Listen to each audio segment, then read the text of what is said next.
Today's topic is horror writing tips, so stay tuned to something that I partially know about.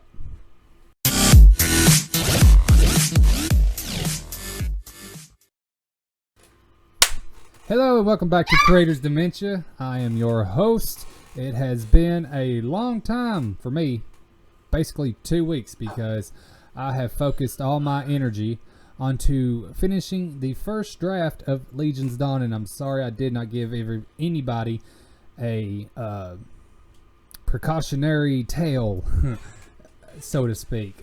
Did not give anyone a heads up that I was going to take a break. I didn't know I was actually going to take a break until I was completely submersed into the novel, and now it is sent out to editors and beta readers, so I am just waiting to hear back from all them before Legion's Dawn gets its second round of edits, and plus then gets put out there for the world to see.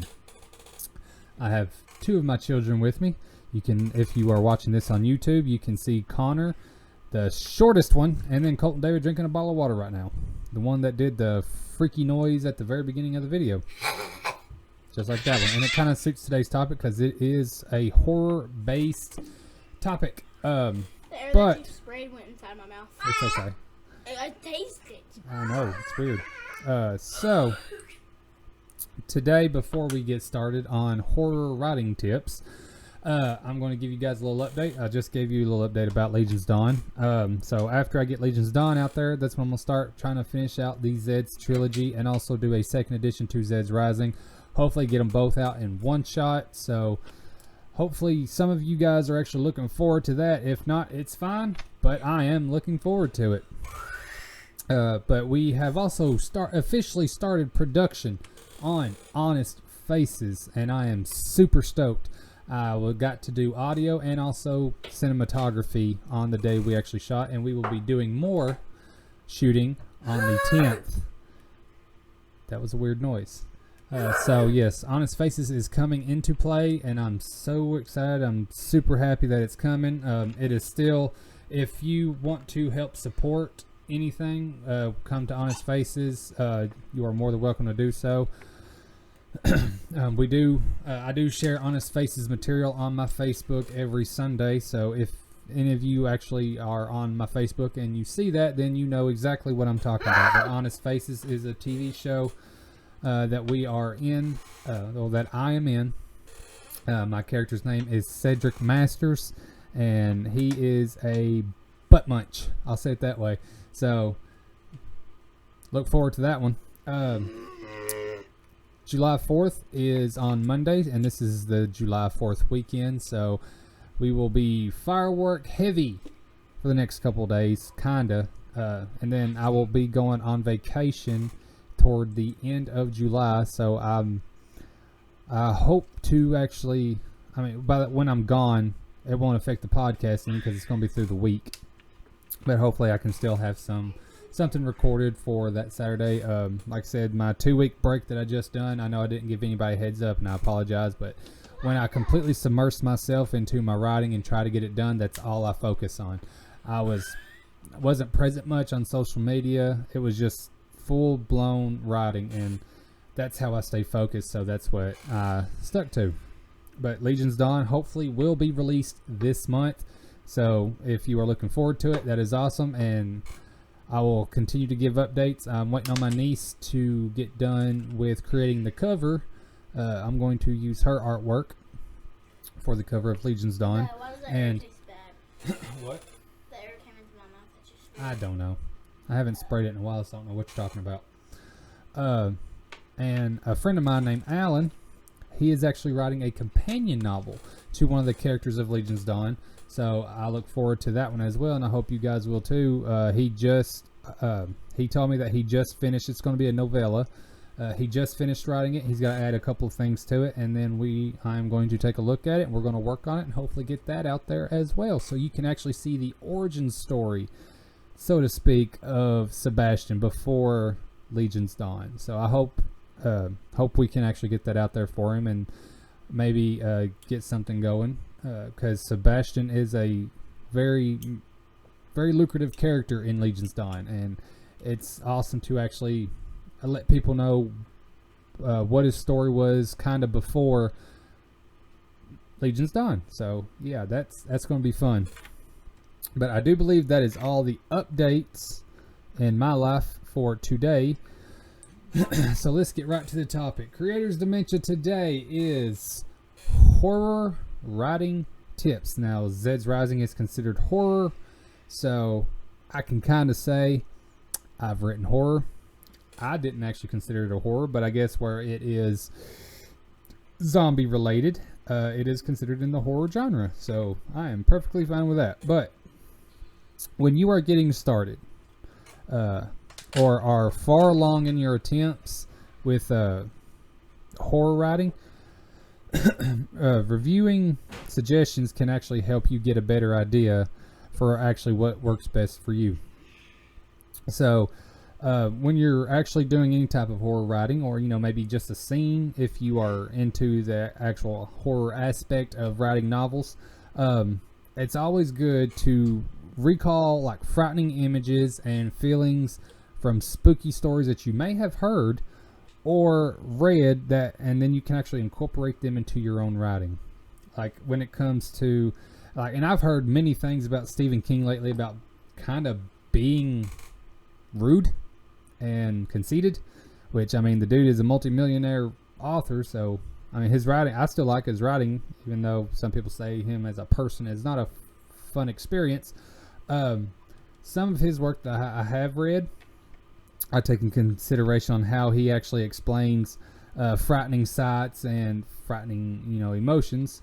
So it actually helps me channel in the actual aspect of giving someone the essence of being of having fear when it comes to situations inside the story. But what's also a good idea is recalling your own experience, how you felt during a terrifying moment. Say you may have seen a spirit of some sort and it just kind of jolted you straight off of a couch, and you took off running with the shakes and the constant looking behind you, and the fogginess in your mind.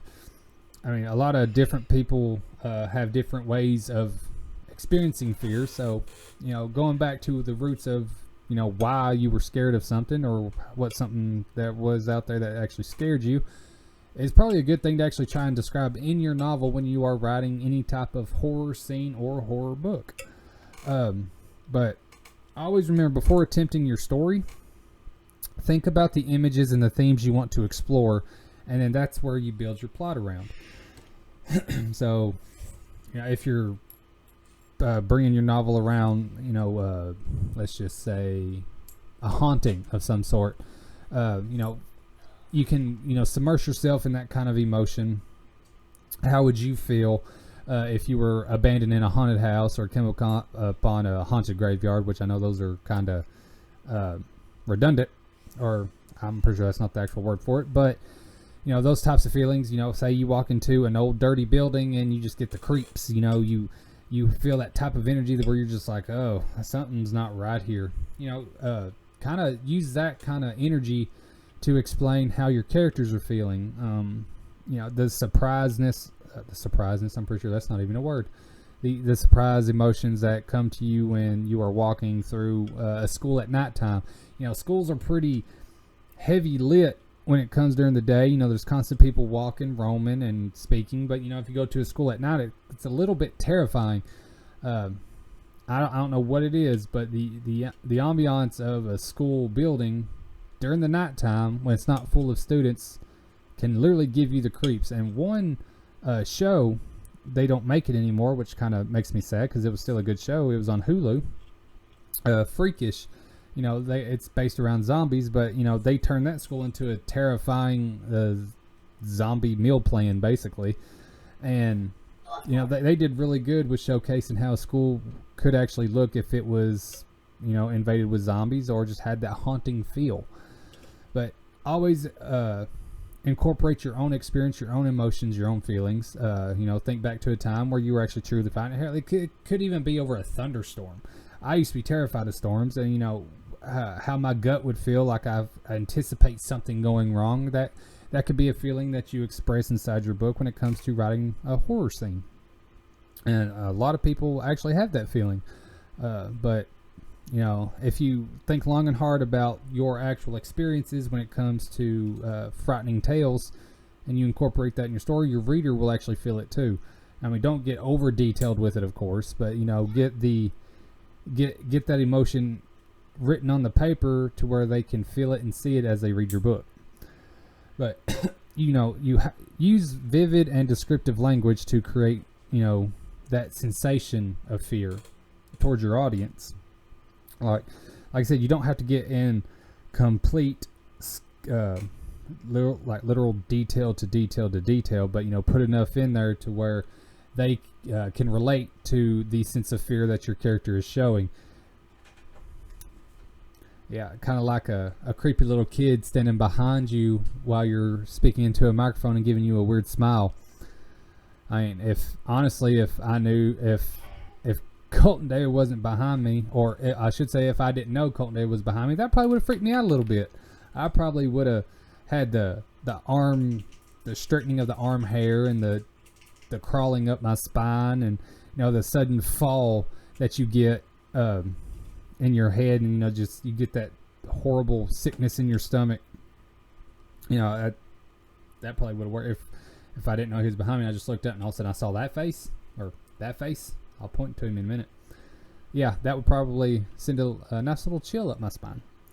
But also, don't forget to actually develop your characters that your readers actually care about and relate to.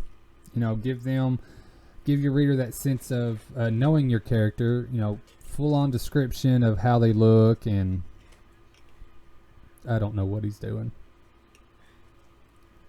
He is my kid. He acts just as weird as I do. But you know, make sure your readers and your audience can actually identify with the characters that you're trying to put on the page. You know, describe them to a point where they can visualize who they are, and you know, give them those personality traits to where, you know, either they'll fall in love with your character or completely resent them. Do not leave your characters vague. Always give them that good, vivid description. You know, even if you explain like stuff that they do during their recreational time, you know, that will give your reader a sense of who they are.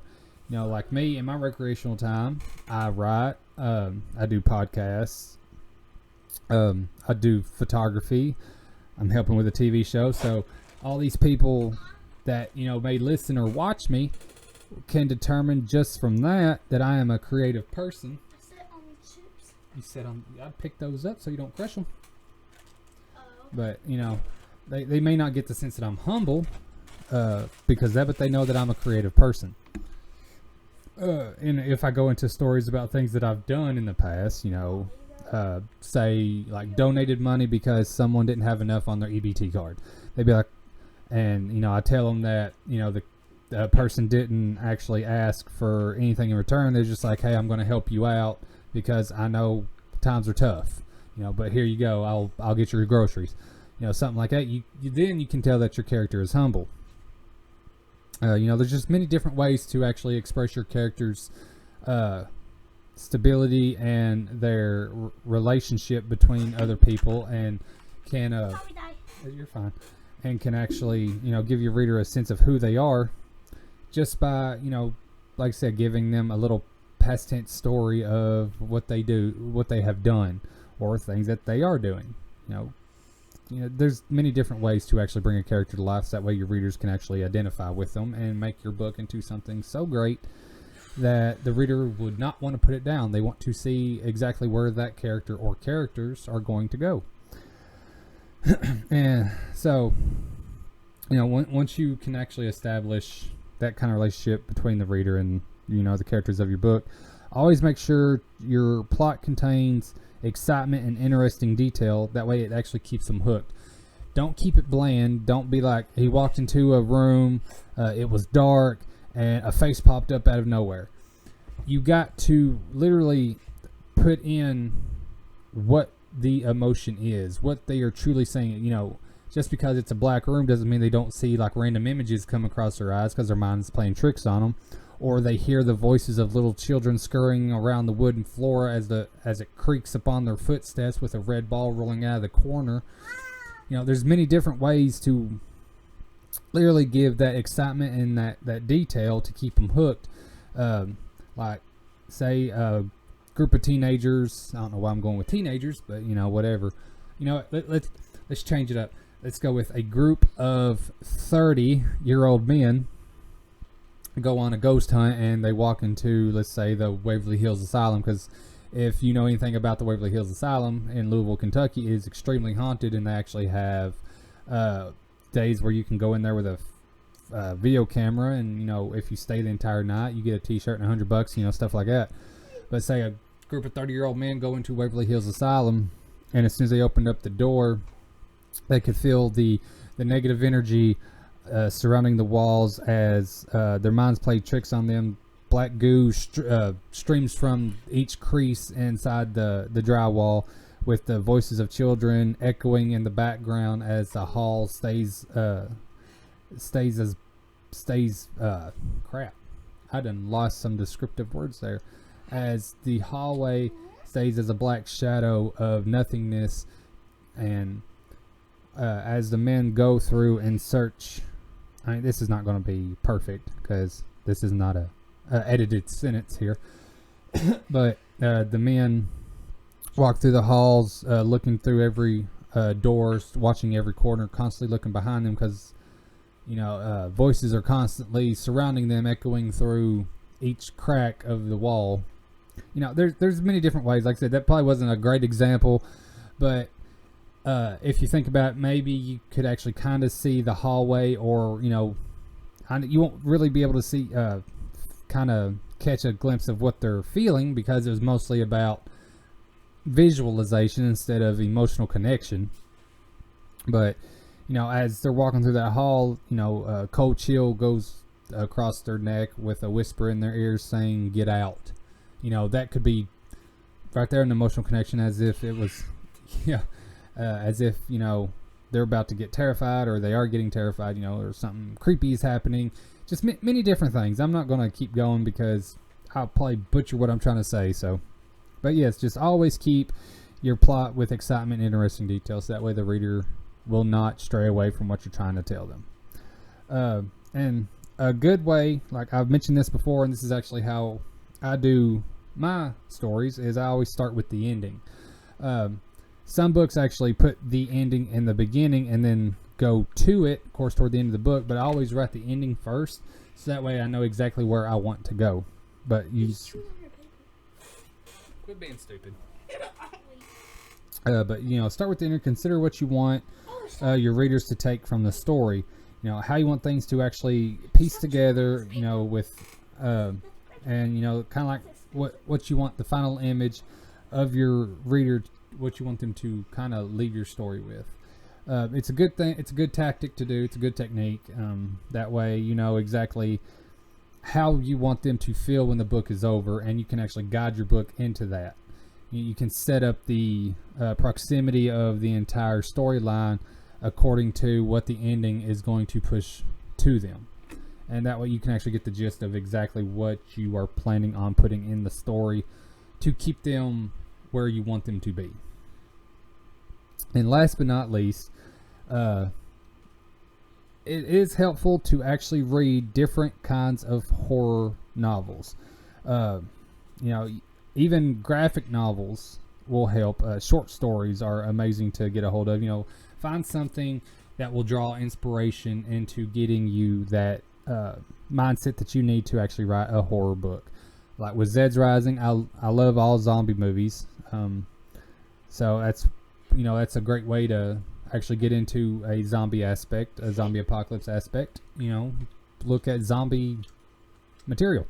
Horror, you can go with real life horror such as serial killers, kidnappers, things like that. Or if you go in the supernatural aspect, Paranormal Activity, The Omen. I think The Unforgiven might be one. I know there's a Western movie like that. It might be called The Forgiven, because The Unforgiven, I do believe, is a Western movie. So The Forgiven. And there's movies like The School. Different movies like that. The Ring is, a very popular one. The Grudge, all them.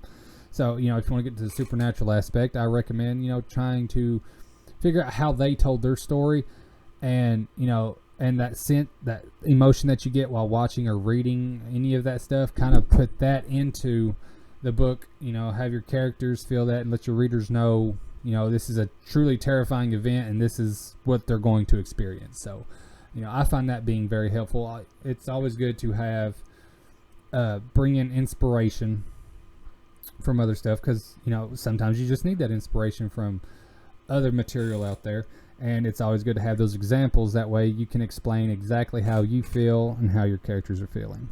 But yes, so those are some horror writing tips. If you want to venture into the horror section of things, I would actually like to completely write a horror novel that's not dealt with zombies. Just a complete terrifying story. Ollie just ate an ant. Ollie is weird. He's biting on it. Ollie does stuff like that. Yeah, he's biting on it. He tried to eat a wasp not too long ago. Ooh. Yeah, it's just who he is. We accept him and love him for who he is. But yes, that is it for today's episode. Creators Dementia horror writing tips. I hope you guys enjoyed listening, watching, whatever it is that you were doing. Like I said, I'm sorry that I did not give you guys a heads up on my 2-week break from doing this podcast. When I submerge myself into my writing, that's just all I do. And I literally did that for 2 weeks trying to complete it. And I did a first round of edits with it, and now it's off getting its second look at. And then after that's done, it'll be its third round, and then hopefully I will have it out there in your hands, so that way you can enjoy it as much as I did writing it. So thank you guys very much for listening, watching, patiently waiting for another episode to come out. If any of you actually do, I really appreciate it. We are going to continue doing this podcast as much as possible because it is a fun thing to do. Colton David is waving bye to all of you guys, the ones that's not watching, just listening. So thank you again very much. God bless. I hope you have a safe 4th of July weekend. I do believe we are going to go to the grocery store and find something to fix for supper tonight, because I'm tired of fast food.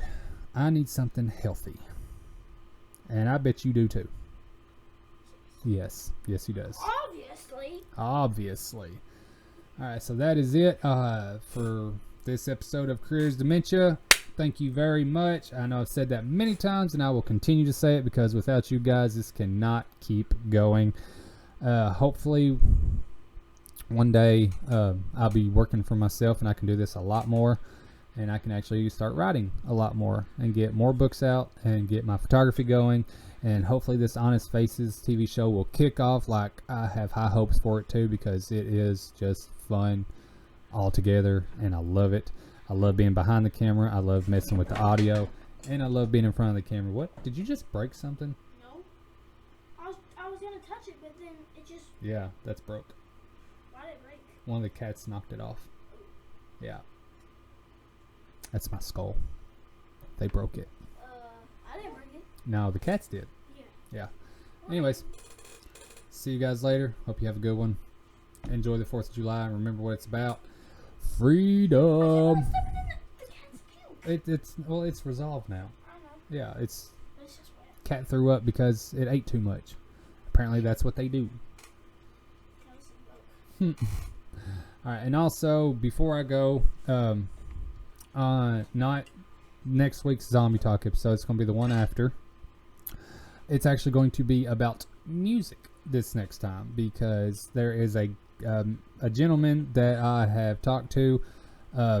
His name's Brad Sanders. He has a band out there. I'm going to listen to his music and give him some feedback, and we're going to express his music on here because he would like a review, so that's what we're going to do, and I am honored that I'll be able to do so. But yes, that is it. Peace, deuces, have a great weekend. Everybody's saying bye, and I think Colton David's about to make my head collapse.